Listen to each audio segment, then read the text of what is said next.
Hello students, ये chapter हम पहले आधा एक्सप्लेन पढ़ चुके हैं। पहला भक्ति जो महादेवी वर्मा जी का लिखा हुआ है। अब इसमें जो आगे की जो सारांश है वो बताती हूँ। भक्तिन की पवित्रता। नौकरी स्वीकार करने के बाद भक्तिन ने प्रातःकाल स्नान किया। लेखिका की धुली धोती भी जल के छींटों से पवित्र करने के बाद पहनी। यानी जब वो नौकरी करने महादेवी वर्मा जी के यहाँ चली गई तब उसने उनके दी हुई धोती भी पवित्र यानी जल के छींटों से पवित्र किया उसको और तब पहनी।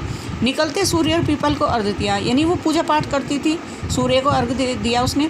2 मिनट तक जप किया। ये उसके बारे में है कि वो कितनी पूजा पाठ वाली थी। चौके की सीमा निर्धारित कर खाना बनाना शुरू किया। वो महादेवी वर्मा जी के यहाँ खाना बनाने गई थी क्योंकि उसको खाना बनाना ही आता था। तो भक्तिन छूत पाक को मानने वाली थी, यानी वो स्वच्छता को मानती थी एक तरह से। अतः लेखिका ने भी समझौता करना ही उचित समझा। वह नाई के उस्तरे को गंगा जल से धुलवाकर ही अपना मुंडन कराती थी क्योंकि वो विधवा हो गई थी। तो पहले टाइम में क्या होता था कि जो विधवा हो जाती थी उनके बाल कटवा दिए जाते थे। तो जब वो अपने बाल कटवाती थी तो उसके नाई के उस्तरे को भी गंगा जल से पवित्र करके धुलवा करके तब अपना कटिंग कराती थी। वह अपना खाना बनाकर ऊपर के आले में रख देती। ऊपर का आला कहते हैं एक छोटी सी अलमीरा होती है। पहले टाइम में जो पहले पुराने मकान होते हैं उनमें छोटी छोटी सी अलमीरा बनी हुई होती है। तो अपना खाना बनाकर उसमें रख देती थी। भक्तिन द्वारा बनाया गया भोजन। भक्तिन द्वारा बनाया गया भोजन एक ग्रामीण अहीर परिवार के स्तर का ही तो होता था। उसने कोई सब्जी न बनाकर केवल दाल बना दी और मोटी मोटी रोटी सेक कर काली कर दी। यानी जैसे उसका आता था दाल बना दी उसने और मोटी मोटी रोटियां सेक दी जो जला दी थी। लेखिका ने जब इस भोजन के प्रति प्रश्नवाचक दृष्टि डाली, यानी लेखिका को तो ये भोजन अच्छा नहीं लगा। उसने प्रश्नवाचक दृष्टि का मतलब है उसके मन में सवाल आया कि मैं इसे कैसे खाऊंगी। तो भक्तिन ने लाल मिर्च और अमचूर की चटनी या गाँव से लाए हुए गुड़ का प्रस्ताव रख दिया। तो भक्ति ने कहा कि लाल मिर्च ले लो, अमचूर की चटनी ले लो और मैं गुड़ जो गांव से गुड़ लाई हूँ वो ले लो। घी और गुड़ से अरुचि के कारण लेखिका ने इसी दाल से एक रोटी खाकर विश्वविद्यालय की राह पकड़ ली। यानी लेखिका को गुड़ और घी अच्छा नहीं लगता क्योंकि ये तो गांव का खाना होता है, तो उसमें लेखिका को वो अच्छा नहीं लगा। तो उसने खाली दाल से ही रोटी खा ली और विश्वविद्यालय की राह पकड़ ली, माने विश्वविद्यालय चली गई। अपने रिश्ते, स्वास्थ्य और परिवारजनों की चिंता निवारण के निमित्त ही लेखिका ने अलग भोजन की व्यवस्था की थी। अब जो लेखिका थी उन्होंने अपने फैमिली से अलग और अपने स्वास्थ्य की दृष्टि से ही अपना खाना अलग बनवाने के लिए सोचा था। इसीलिए उसने उसको अपनी भोजन बनाने वाली के रूप में उसको रख लिया था भक्तिन को। लेकिन देहाती वृद्धा ने अपनी सरलता से इतना प्रभावित किया कि वे अपनी असुविधाएं छिपाने लगी।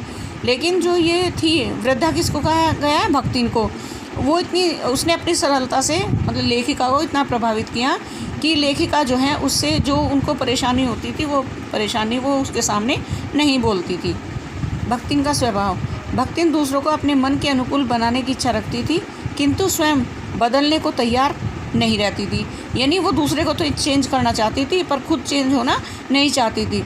इसी कारण लेखिका तो देहाती बन गई किंतु भक्तिन जो भी तो ग्रामीण रही। महादेवी वर्मा को उसने देहाती बना दिया, खुद वो उनके अकॉर्डिंग नहीं चली बल्कि उन्हें अपने अकॉर्डिंग चला लिया।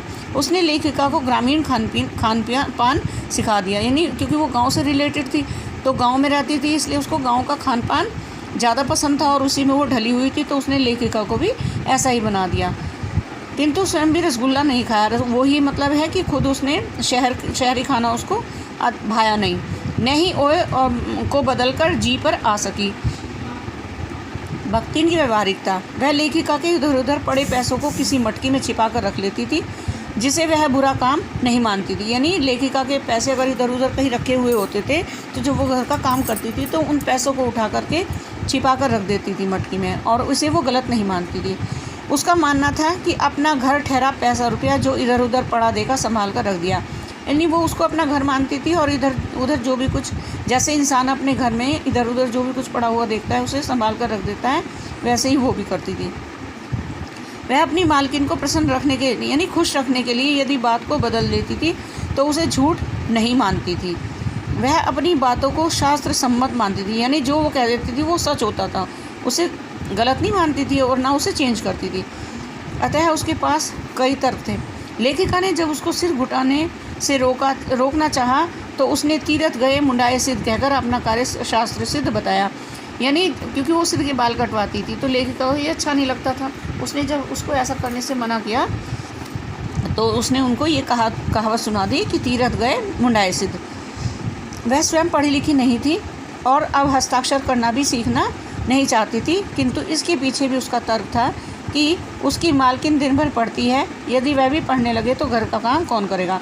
वो क्यों नहीं पढ़ना चाहती थी? उसको लगता था कि यदि लेखिका तो सारे दिन पढ़ती रहती है, यदि वह भी इस काम में लग जाएगी तो घर का काम कौन करेगा। भक्तिन का गर्व। भक्तिन को इस बात का गर्व था कि उसकी मालकिन जैसा काम कोई नहीं जानता, क्योंकि कहने पर भी उत्तर पुस्तकों के परीक्षण कार्य में कोई भी मालकिन को सहयोग नहीं कर पाया, किंतु उसने स्वयं सहायता की। उसे लगता था कि लेखिका जो है उन्हें बहुत नॉलेज है, इस बात का उसे गर्व था, क्योंकि वो अकेली ही अपना काम करती थी। कभी उत्तर पुस्तकों को बांधकर, कभी अधूरे चित्र को कोने में रखकर, कभी रंग की प्याली धोकर, कभी चटाई को आंचल से झाड़कर जो सहायता करती थी उसमें अन्यों की अपेक्षा अपनी विशेषता देखती थी। यानी बस वही उनकी हेल्प करती थी यही सब काम करने में, कि उनकी सहायता करती थी। पढ़ी लिखी तो वो थी नहीं, पर सिर्फ यही थी कि कभी पुस्तक बांध कर रख दी और कभी चित्र कोने में रख दिए, इस तरह से उनकी सहायता करती थी। वह सोचती थी कि दूसरे सहायता की हिम्मत तक नहीं करते। लेखिका की किसी पुस्तक के प्रकाशित होने पर वह बहुत खुश होती थी, उसे कृति में वह अपना सहयोग देखती थी। यानी जब भी उनका कोई लेख प्रकाशित होता था तो बहुत खुश होती थी, उसे लगता था कि उसने कोऑपरेट किया, तो उस चीज़ का सोच करके उसे बहुत खुशी होती थी। लेखिका भी उसके प्रति आभारी थी, क्योंकि जब वह बार बार के आग्रह के बाद भी भोजन के लिए न उठकर चित्र बनाने में लगी रहती थी, तब भक्तिन कभी दही का शरबत और कभी तुलसी की चाय पिलाकर भूख के कष्ट से उनको बचाती थी। भक्तिन का स्वभाव, सेवा भाव। जब छात्रावास की रोशनी बुझ चुकी होती थी, लेखिका के परिवार के सदस्य हिरणी, सोना, कुत्ता, बसंत और बिल्ली गोधुली भी आराम करने लगते थे, तब भी भक्तन मालकिन के साथ जागती रहती थी। वह कभी पुस्तक देकर, कभी स्याही लेकर लाकर या फाइल देकर लेखिका को सहयोग देती रहती थी। बहुत रात गए सोने पर भी भक्तिन मालकिन से पहले उठती थी। वह सोना, बसंत और गोधुली नामक पशुओं को बाहर निकालती थी, क्योंकि ये सब लेखिका के घर में ही रहते थे। कुत्ते और ये गाय और हिरण, ये सब लेखिका के घर में रहते थे। लेखिका के प्रति भक्तिन की भक्ति भावना। भक्तिन लेखिका के भ्रमण में साथ रहती थी। बद्री केदार के ऊंचे नीचे और लेखिका के प्रति भक्तिन की भक्ति भावना। भक्तिन लेखक के भ्रमण में साथ रहती थी। बद्री के रात के ऊंचे नीचे और तंग पहाड़ी रास्ते में वह हट करके स्वयं आगे चलती थी। यानी जब वो केदारनाथ गई थी तो वहाँ के जो ऊंचे नीचे रास्ते थे उनमें भी भक्तिन उनसे पहले चलती थी, किंतु गांव की पगडंडी में पीछे पीछे चलती थी, क्योंकि रास्ते थोड़े अटपटे होते हैं, इसलिए गाँव में वो पीछे चलती थी। वह लेखिका को नहीं छोड़ती थी। युद्ध में भारतीय सेना के पलायन की बात सुनकर वह लेखिका को अपने गाँव ले जाना चाहती थी, जहाँ उसने लेखिका को सब सुविधाएं जुटाने का आश्वासन दिया। वह लेखिका के लिए अपना सब कुछ लुटाने को तैयार थी। भक्तिन व लेखिका का संबंध। भक्तिन और लेखिका का कैसा संबंध था? लेखिका यह मानती थी कि उसके और भक्तिन के बीच स्वामी सेवक का संबंध नहीं है। वह इच्छा होने पर भी उसे हटा नहीं सकती और वह उसके द्वारा चले जाने का आदेश पाकर भी हंसकर टाल देती थी। लेखिका उसे सेवक मानती भी नहीं थी। भक्तिन लेखिका के जीवन को घेरे हुए थी। यानी उनका दोनों का संबंध इतना अच्छा हो चुका था कि लेखिका जो है उनको सेविका के रूप में नहीं स्वीकार करती थी, वो एक मित्र की तरह से उनके साथ रहती थी। लेखिका के परिजनों से भक्तिन का व्यवहार। अब देखो लेखिका के जो फैमिली मेंबर्स थे उनके साथ भक्तिन का व्यवहार कैसा था। भक्तिन छात्रावास की बालिकाओं के लिए चाय बना देती थी। वह उन्हें लेखिका के नाश्ते का स्वाद भी लेने देती थी। लेखिका के परिचितों से भक्तिन का व्यवहार लेखिका के प्रति उनके सम्मान और सद्भाव से निर्धारित होता था। वह परिचितों को आकार, प्रकार, वेशभूषा या नाम से याद रखती थी। कवियों के प्रति उसके मन में आदर भाव नहीं था। वह पर दुख कातर नारी थी। जब किसी विद्यार्थी को किसी कारण जेल जाना पड़ता था तो वह उसकी खबर सुनकर बहुत दुखी हो जाती थी।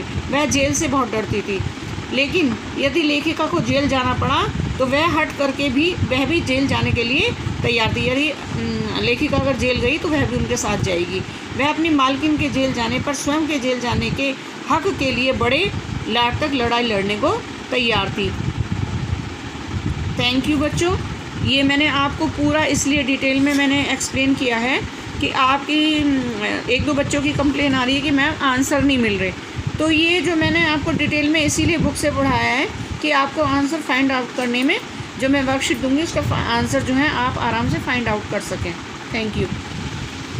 वर्कशीट में कुछ क्वेश्चन मैंने आपको पहले दे दिए थे, जो रिमेनिंग क्वेश्चंस हैं वो ये हैं, अब आपको ये सॉल्व करने हैं।